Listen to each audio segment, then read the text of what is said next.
Hello everyone, welcome back to Cooking with Efya. Today I'm sharing a very special recipe that is close to my heart.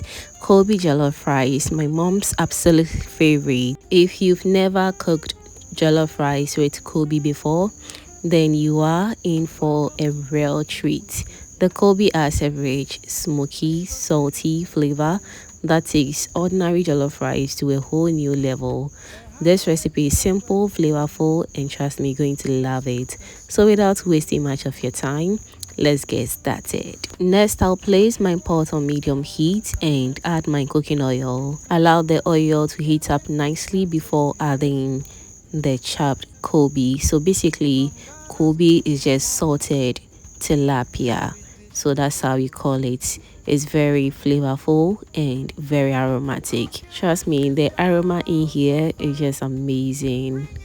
Next, we're going to fry the Koobi for about 2 to 3 minutes, and once done we will proceed to add our chopped onions. I stir the onions continuously and let them cook until they become soft and slightly golden.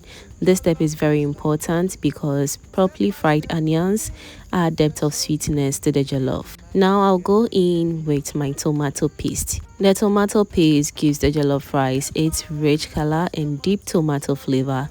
Stir it well into the sauce and allow it to fry properly. You want to be patient here because a well-fried tomato paste makes a huge difference in the final taste of your jollof rice. So as the tomato paste fries, you will notice the color becoming deeper and richer. The oil will also begin separating slightly from the sauce, which is exactly what we want. From Ghana's kitchen full of love, blessing shining from above. Next, I'll go in with my blended tomatoes, fresh pepper, ginger, garlic, and a little onion. Stir everything together and allow it to cook for several minutes. At this stage, the mixture may look watery, but don't worry. Continue cooking until some of the moisture evaporates and the flavors begin to concentrate very well. Let's cover and allow it to do its own thing. Remember, as always, to check it from time to time.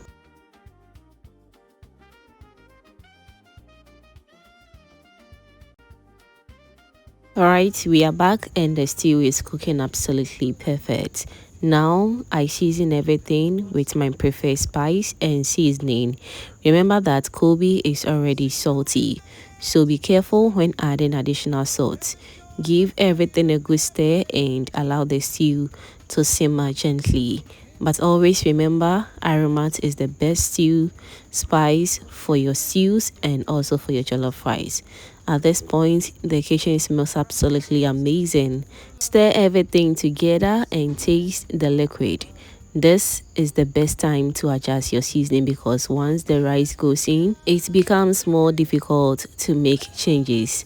The stew should taste slightly stronger than you want the final rice because the rice will absorb some of the flavor during cooking. Once I'm satisfied with the taste, I'll carefully go in with my washed rice. So I'm going to stir everything gently so every grain is coated in that delicious stew. I also added my fried Koobi for that extra taste. Now stir everything together very nicely.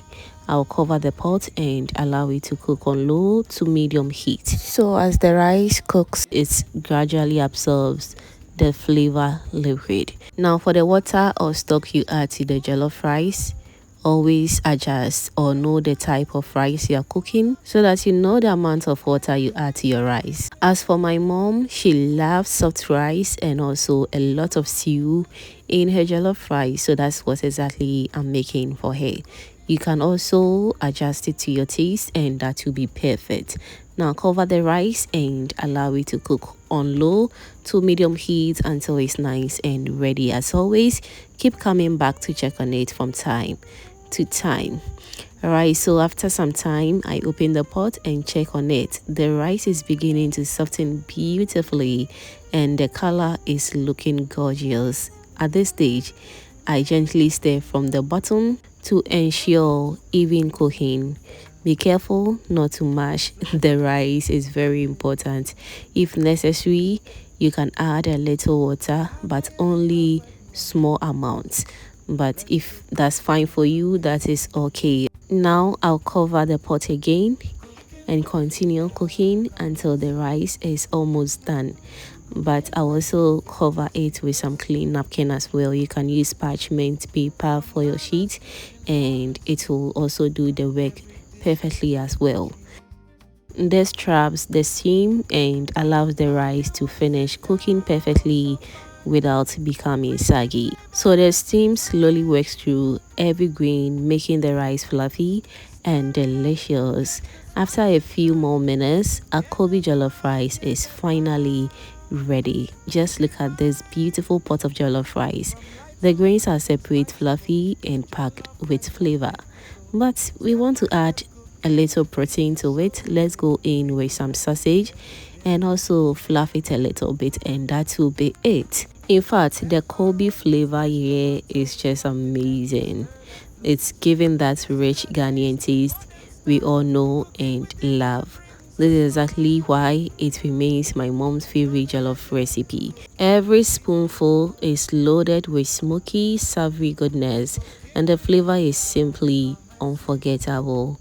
I like to serve this Koobi jollof with fried plantain, a fresh salad, shito, or even more grilled meat on the side, and trust me, you will love it as well. Also, let me know in the comment section what you think about this Koobi jollof, and I'll be very glad to read all your amazing comments down below. Thank you so much for cooking with me today. If you enjoyed this recipe, don't forget to like, share, and subscribe to Cooking with Efya for more delicious Ghanaian recipes.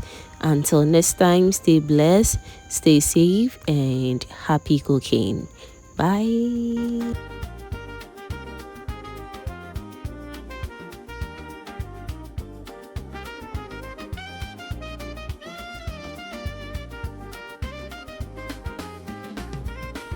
Thank you for cooking with Efya.